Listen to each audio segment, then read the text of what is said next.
નમસ્કાર દર્શક મિત્રો, S1 લાઈવ ન્યૂઝ ચેનલમાં આપનું સ્વાગત છે। હવે જોઈએ આજના મુખ્ય સમાચાર। જૂનાગઢ જિલ્લાના ભેસાણ તાલુકાના 20 જેટલા ગામોના સરપંચો દ્વારા વિવિધ મુદ્દાઓને લઈ 15 દિવસ પૂરતા રાજીનામા આપવામાં આવ્યા હતા। આ અંગે ભેસાણ તાલુકા સરપંચ એસોસિએશનના પ્રમુખ અને રાણપુર ગામના પૂર્વ સરપંચ સુરેશભાઈ સાવલિયા દ્વારા જણાવવામાં આવ્યું હતું કે તાલુકા વિકાસ અધિકારી દ્વારા યોજાયેલી બેઠકમાં અમારા બિલો ન બનતા હોવાની સાથે જીએસટી તેમજ સરપંચોના પડતર કામો સહિતના મુદ્દે સરપંચો દ્વારા વારંવાર જિલ્લા પંચાયત કચેરી ખાતે ધક્કાઓ ખાવા છતાં પણ કામો ન થતા હોય જે સંદર્ભે તેમજ ગૌચર હટાવવા મુદ્દે પણ સરપંચો રાજ્ય સરકારની સાથે સક્ષમ હોય પરંતુ ગૌચરની જમીનની હદ અને નિશાન દર્શાવવામાં ન આવતા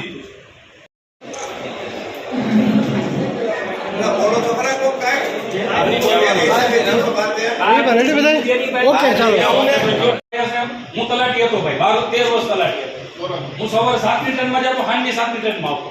એમાંય સરપંચમાં વાયડા એવા થાય અને સાંજે 7 વાગે લઈને આવે, પણ કરતી હોય 10ની ટ્રેનમાં જતો, કાંઈ વાંધો નહીં। હિતેશ વાઘેલા, તાલુકા વિકાસ અધિકારી વંથલી, ઇન્ચાર્જ તાલુકા વિકાસ અધિકારી ભેસાણ।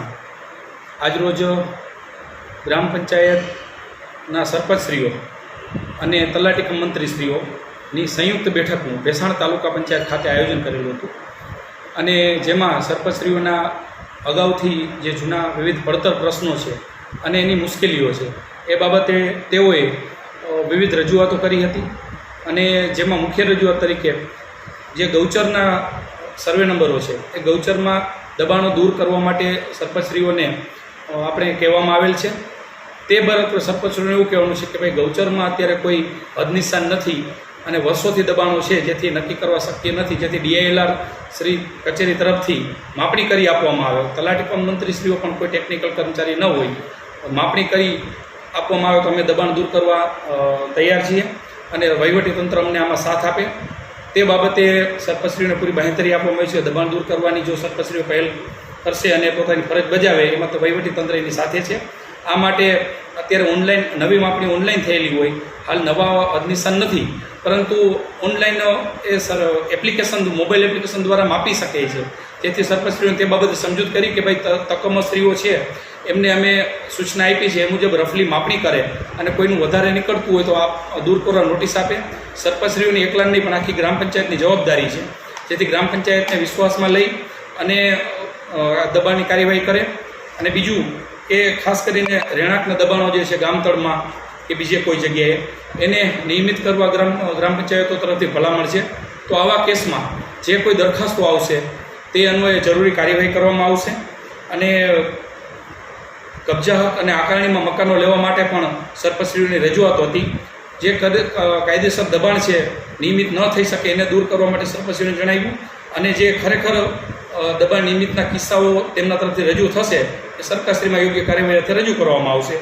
બાકી બીજું તકમસ્ત્રીઓની ગામે હાજરીના પ્રશ્નો હતા, પરંતુ ભેસાણ તાલુકામાં છેલ્લા ઘણા સમયથી તલાટીશ્રીઓની જગ્યા ઓછી હોય અને ચાર્જના ગામો ફાળવેલા હોય, દરેક ગામને પૂરતું દિવસો આ ફાળવી શકાય તેમ ન હતા, પરંતુ હાલ ભેસાણ તાલુકામાં માનનીય જિલ્લા વિકાસ અધિકારીશ્રી અને નાયબ જિલ્લા વિકાસ અધિકારીશ્રીએ તલાટીશ્રીઓ 5 નવા તલાટીઓ ફાળવેલા છે, એ ઉપરાંત બીજા તાલુકામાંથી પણ ફાળવેલા છે અને ભેસાણ જેવા મોટા ગામમાં પણ તલાટીની યોગ્ય વ્યવસ્થા કરી દીધેલી છે નવા તલાટીની, જેથી અને આ તમામ તલાટીશ્રીઓનું અમારા દ્વારા એક કાર્યક્રમ નક્કી આ રીતે કરેલો છે। જે ગામ જેને એક જ ગામ છે એને તો ફરજિયાત ગામે હાજર રહેવાનું છે દરેક દિવસોએ, સિવાય ક્યાંય મિટિંગ હોય, અને બાકીના તલાટીશ્રીઓ છે જેને એક કરતાં વધારે ગામો છે એને કયા વારે કયા ગામે હાજર રહેશે એનું એક ટાઈમ ટેબલ અહીંથી નક્કી કરેલું છે, તે મુજબ હાજર રહેશે અને ગામના તમામ કામો થઈ જાય એ પ્રમાણે સરપંચને બાંહેધરી આપી છે।